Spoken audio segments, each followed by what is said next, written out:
I'm sad, and you should be sad too, Jaguar fans. I mean, Uncle Rico, Gardner Minshew himself. This might be their only winnable game left on the schedule, at least obviously, because this Lions team, this ain't a great Lions team, especially coached. And this might be his best shot at a victory this year. We could, quite frankly, they could be drafting a quarterback. They could be drafting the top 5, get them a new shiny Trevor Lawrence or a shiny Justin Fields, maybe even Trey Lance. But they can win this week, and I'm going to tell you how they can do that. What's crackalackin'? I'm your boy Broshmo, just in case you did not know. So I'm in mourning because I cover the Jags for FTFN, Fan to Fan Network. If you ain't, go check the website out. It's got a whole plethora of just NFL content in general, and I do my NFL draft content. You can see my full prospect rankings on there. And go ahead, become a bro and subscribe. Leave a thumbs up if you enjoy the video. I do primarily a ton of draft content, but I come on here once a week and lament my feelings for how the Jags will do. It has been a rough ride since that season opener, let me tell you. But you know what? This game is winnable. It is winnable. And let's start with what the offense needs to do. They need to run the ball. Run the ball down the dang throats of those pesky Detroit Lions. Because it's very likely, it's possible that they'll be without DJ Chark. They'll be without Laviska Shenault Jr. So they're gonna have Keelan Cole. I fully anticipate to still be operating in the slot, but then you're going to have Colin Johnson and Chris Conley on the outside. That ain't great. I don't care how young and beat up that secondary is for Detroit. Where they're going to win is running the football. I mean, Detroit, they have, by PFF, they have the 9th worst run defense in all of football this season. They have allowed the most rushing yards per game this season. They need to run it down their throat. They have Brandon Linder back at center. The offensive line has done a very good job run blocking. I mean, they need to abuse those A and B gaps where Robinson is at his best. And matter of fact, Christian Jones and Jamie Collins Sr., they are the worst, or among the worst, run stopping linebackers.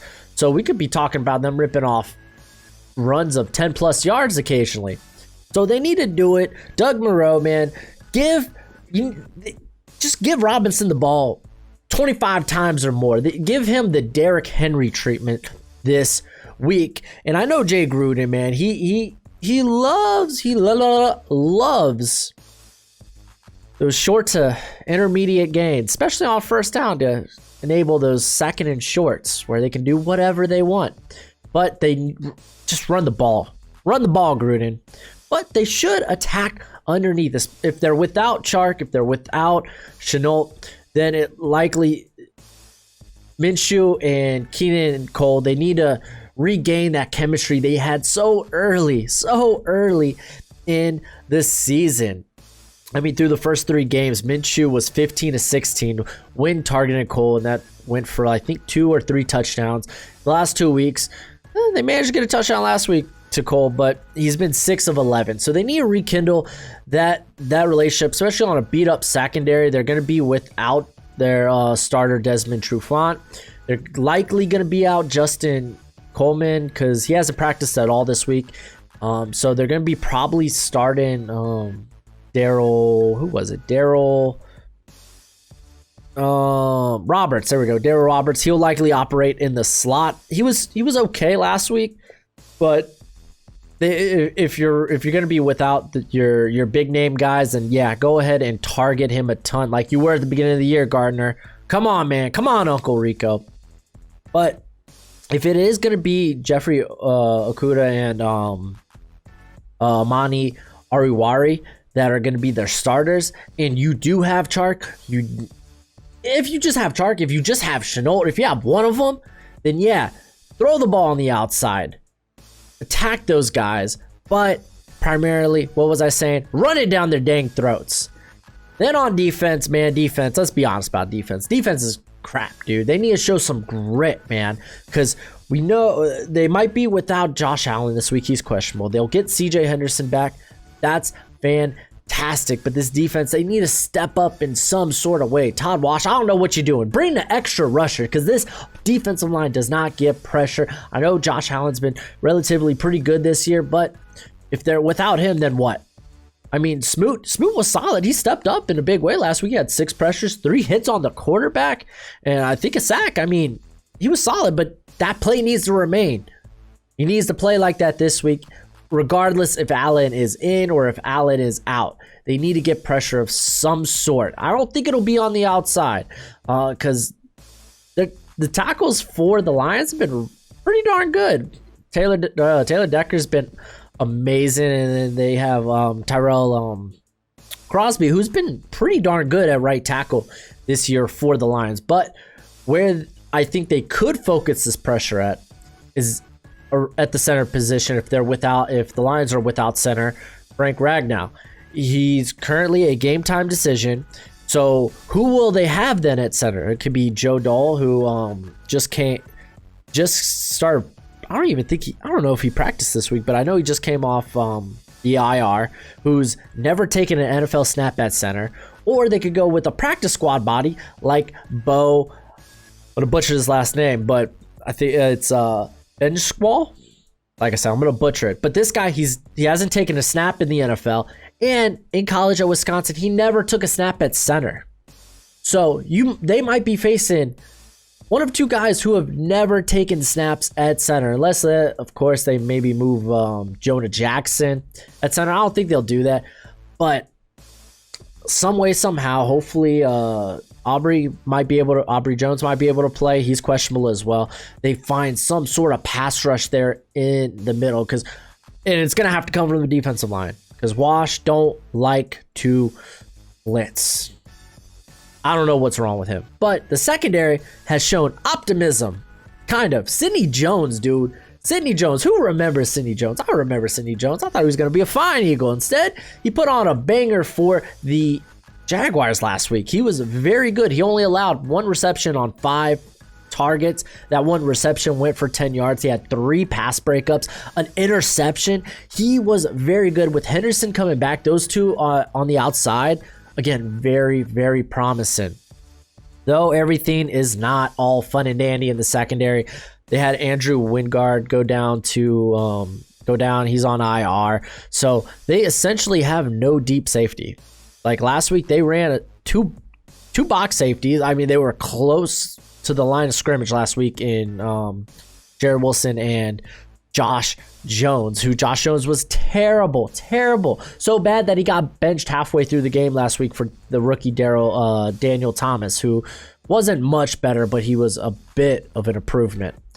And then they had to move Trey Hurdon to slot corner, and it didn't go well because DJ Hayden, he's on IR now too.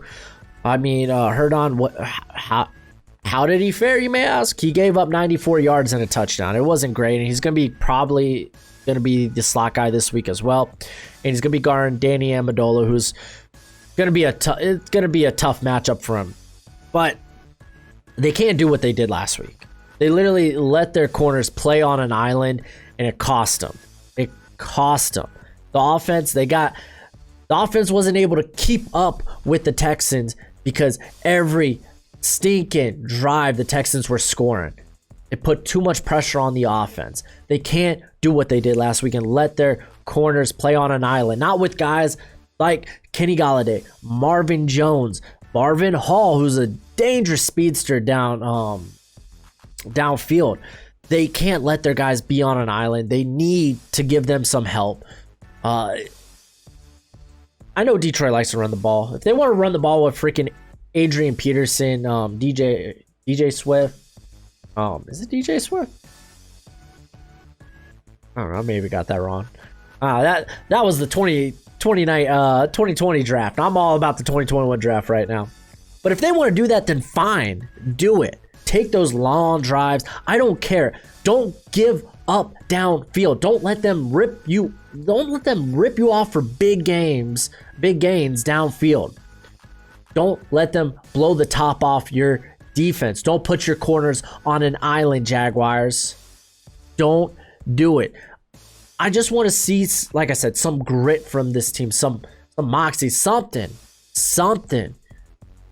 This offense, in conclusion, this offense, what do they need to do? They score and score often.